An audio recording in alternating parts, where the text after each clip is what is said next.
Because I know you guys will always be able to hear me. I could be on the opposite end of the course and you can hear me having a conversation, which works out greatly. So, big thanks to all of you guys coming out to support this Luck of the Draw with Nikko Locastro, Chris Clemons. Should be a really fun time. Peter Pan, it's a pretty special course. Probably one of the hot ticket courses to be playing at the Dynamic Disc Open. So this is one to be at. We're gonna run through. We're gonna give some introductions. We're gonna give you guys some tournament preparation tips about things that we think about when we're preparing for tournaments. I feel like that's kind of the things that a lot of you guys are looking to do, especially leading into DDO. And then we will open up to a handful of questions before we jump into the Luck of the Draw. So I'm gonna let these guys introduce themselves first. I'm Nikko Locastro. I didn't press anything, or is this on? That's good, man. It's live. I'm from St. Louis, Missouri. A lot of you guys probably follow the disc golf tour already, I'm guessing. Yeah, I'm stoked to be out here. You know, it's a big weekend for everybody. I've already met a lot of new friends, seen some friendly people. I'm stoked to be here, man. It's not much more of an introduction for me. I'm just happy that I'm get to participate with these guys and do something fun aside from the typical competitive weekend of disc golf. So it's a lot of fun stuff. I'm setting up my booth for one of the first times ever. It's been kind of tough trying to stay organized with being on tour and trying to run the business stuff, but I'm trying to get used to it. Just stoked to be out here, man. Sweet. Stoked to see you guys. Stoked to meet new people. That's about it, man. Sweet. What's up, guys? Chris Clemons. I appreciate you guys for coming out. Peter Pan is a super fun course. I haven't got to play it in a couple of years. Maybe even the last time I played it was a tournament. So it's been quite a while, and I'm excited to get a chance to play with you guys. You guys can show me some lines because I'm going to be a newbie out here.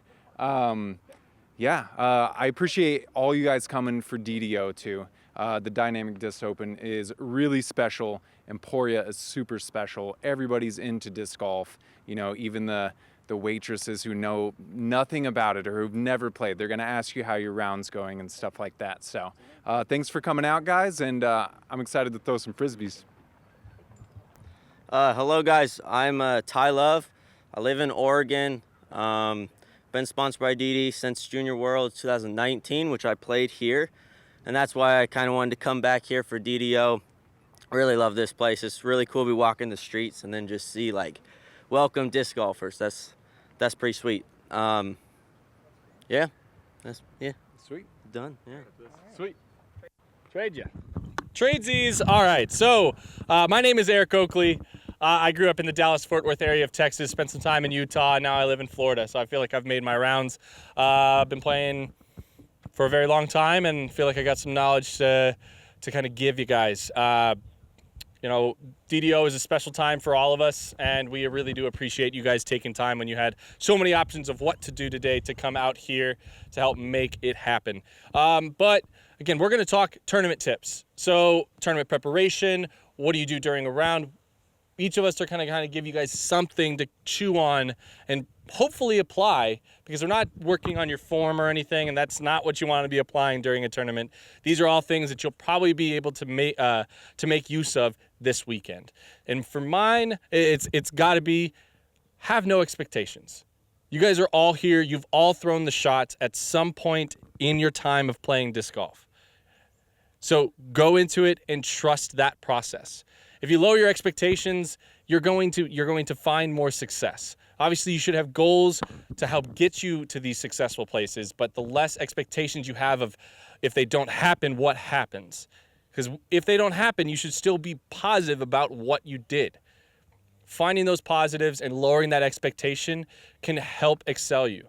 Here at this course is actually where I played one of my breakout rounds. And I had no expectations going into that round. I was a 960 rated player. Came out and shot 1060. Found myself on lead card at the Glassblown Open.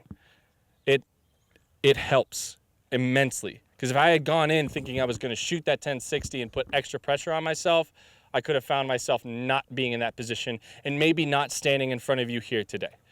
So allow for things to happen. Build yourself up. Be that positive influence on yourself when you come into these tournament mindsets, and it'll go a long way. Hand it back. Stick. For my tip, I would say, jeez, let me think.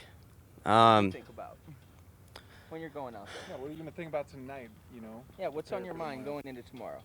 I would say just like reviewing my game plan, and when I'm practicing the course, I'm taking note of which greens, I can throw a speed 13 driver into and it's going to stick and hold, or where I have to, kind of club down, throw a 5-speed, an EMAC, and, kind of let it slide up there. But yeah, just following my game plan and just kind of seeing my game plan, seeing every shot that I'm going to throw the next day, see it in my mind the night before the tournament. That's huge. Sweet. Yeah. Go, dude. How old are you again? I am 16. 16. Yeah. I didn't know you were that young. Yeah, I think Ty's on to something already. He's already kind of got the mindset, and that's what it comes down to. Me personally, I'm constantly trying to create the pattern in my mind. I think a lot of people step up to a shot and they're like, I'm just gonna throw towards these trees and I hope it gets around the tree. I think you need to be precise. You're like, I need to go 2 feet to the left of this tree, 7 feet off the ground. It's going to hit the ground once, hit the ground twice, and then roll towards the basket. So just kind of creating that game plan. And then when you step up to a shot, instead of thinking about all these different variables, there's always going to be something to think about. But I'm constantly just going to check the wind a little bit. This is something you guys see me doing all the time. I just want to know how quickly it's moving so I can judge and make a judgment on what's going to happen. And then I could create a really strong vision in my mind of exactly what I want to do. So if I'm going to point out one tip, that's something that I'm constantly thinking about. I'm always going to think about what direction the wind is going to hit my disc and exactly where my disc is going to hit on the ground. So to me, I kind of think about, I have a plane in my hand and there's a runway. And I'm going to try to land my Frisbee on a runway, but I'm also creating a target. So I'm looking where my Frisbee is going to hit the ground, and then in my mind, I'm trying to be sharp. I'm trying to be precise. I don't want to throw towards this group of trees. I want to throw exactly around the tree on the right. So just remember that. Think about that. And again, there's always going to be variables, but instead of thinking, I really hope that I don't skip out of bounds to the left, you're almost guaranteed going to skip out of bounds to the left because that was the last thought on your mind. What you really need to go is the very last thought process needs to be, I'm going to throw it right where I want to. I'm going to hit it with a little bit of hyzer in the chains, or you commit. You're like, I'm going to hit it with a tiny bit of anhyzer. Don't throw towards something. Try to be direct. That's my tip of the week for you guys. Try to be direct and just remember to breathe. Take some long breaths. If you're feeling jittery, step back, take a couple breaths, create that vision in your mind. Love it, Nico. Breathe. Yeah, that was awesome. I guess I'm expanding a little on Ty's thoughts. So for me, I play a little differently. I'm left-handed. I'm not the furthest thrower in the world. So it's really easy to get caught up, if I'm playing with Double G, Simon, Eagle, to try and emulate what they're doing on a course. If it's a 600-foot par 4, they may try to be going for it or getting themselves a long 50-foot putt or something. I'd say you need to stick to your game. I have my game. It's taken me, years to figure it out, but I stick to that game plan and I don't deviate from it. If Calvin's throwing a huge 500-foot hyzer, I know I can't do that, so I don't need to. So stick to your game plan and have a game plan. Love it. Love it. So we're going to run back any questions. And you guys can ask form stuff. You can ask tournament stuff. Whatever you guys are feeling, we want to get some questions out of you guys so you have something to work on as you go on. So don't be shy. AJ Risley. What do you eat? What do you eat? Before your tournament round? Do you guys have anything special you eat? I like to snack on goji berries and golden berries just because it's easy to get to. It's not going to leave my hands sticky. If they fall out in my bag, I'm not going to have like a candy bar, a half of a protein bar, and then all of a sudden I got chocolate chunks on my favorite driver. I don't know how many of you guys have done that. I've done it a bunch of times though. Yeah, for sure. So yeah, I think just like some little snacks in there. Like I said, goji berries, golden berries, maybe some type of walnuts, pecans. Something. All the same? Something, yeah. What do you do? About the same? Yeah. Taco Bell? Cliff bars? No. Half a Taco Bell taco? He's 16. That's No? after the round. Okay, I thought you were 16. I thought you were for sure going to have a couple His body tacos in your bag. processes everything the same. It's all good for him. Sweet. Next question. We got one here. How many years all of you been playing? Good question. How many years? I've been playing competitive disc golf I played in a few tournaments between like 13 and 15, but once I turned like 15, my freshman year in high school, full-time commitment to disc golf, and I made up my mind right away, this is what I will do for the remainder of my life. So I've been playing competitive tournaments for 16 years straight, even a few more before that. But I've been playing Frisbee pretty much my whole life. Feels like over half my life. I've been playing, I think I first started in 2006, so I was a senior in high school. Then I kind of dabbled in it and played occasionally for maybe 5 or 6 years. And then in 2011 is when I really started to go on YouTube, find forum videos, go on Disc Golf Course Review, read all the forums, and try to, start doing field work and trying to get better.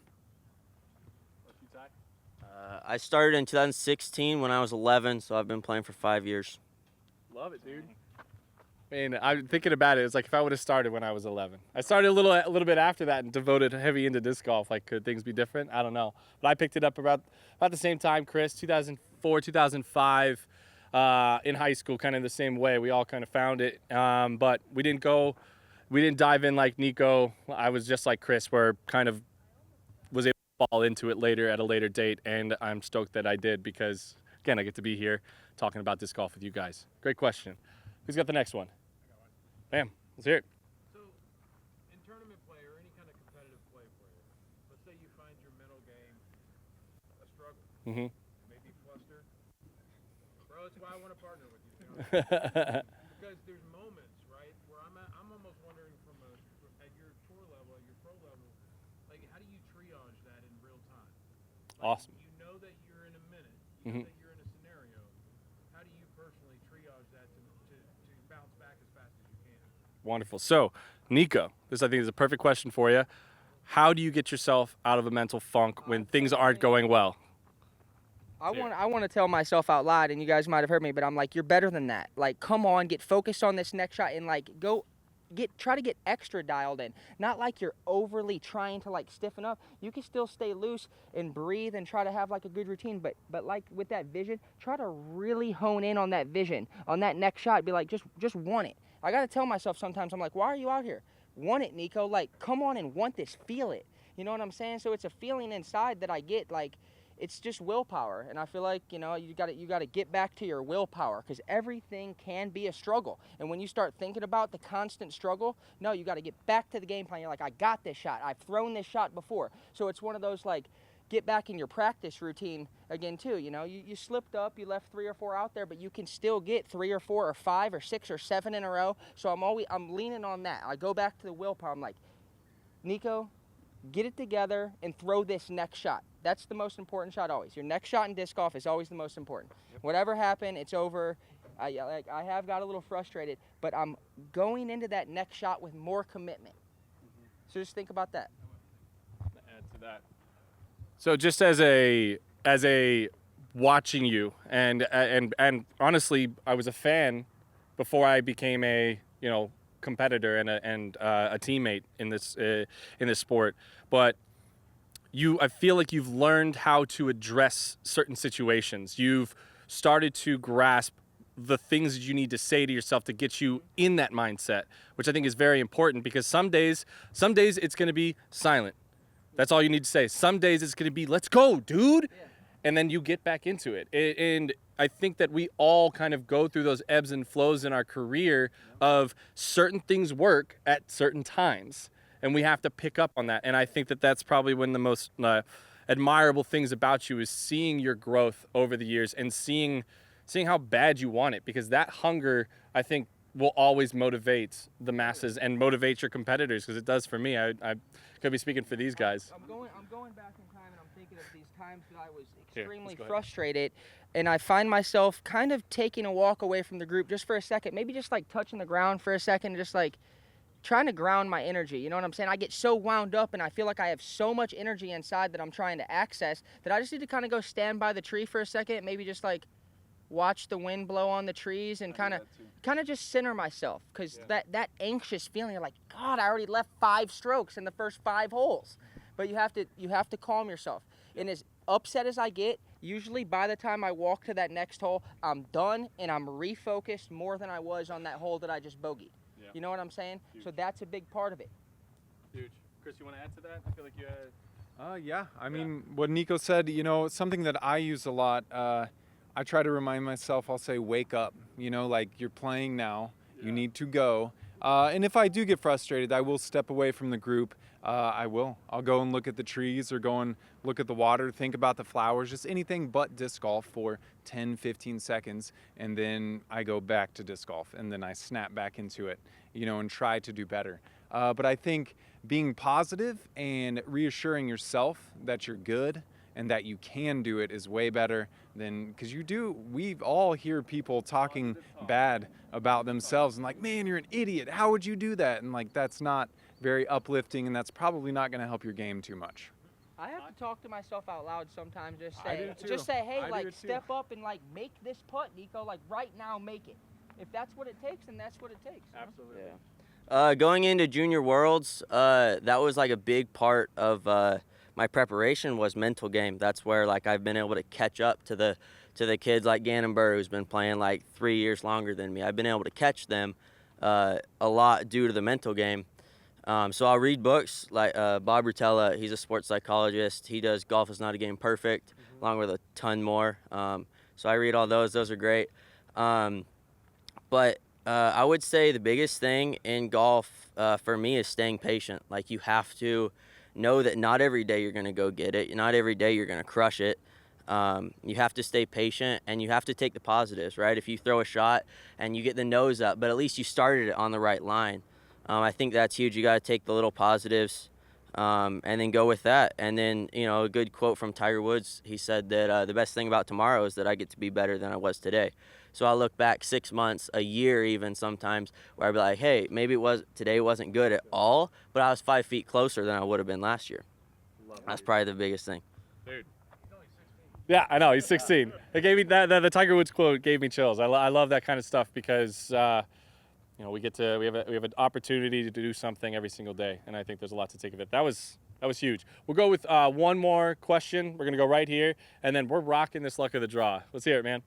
So I've got 3 boys, 8, 4, and 2. Mhm. They love disc golf already. I leave putters out for them. I drag them on the course as much as they can handle. Mhm. What's some tips as a dad trying to just keep pushing them forward that maybe you guys would recommend for me to keep them interested and help their game, being so small and Yeah. not being able to do things that Others can, for sure. So to rephrase the question, how, as a parent, can you continue to guide your younger kids to enjoy the sport? I think before I was a touring disc golfer, I was actually a coach and I was a teacher. So I think the best thing that you can do is when you have somebody who's not into it, just show them the door. Let disc golf be an option for them always.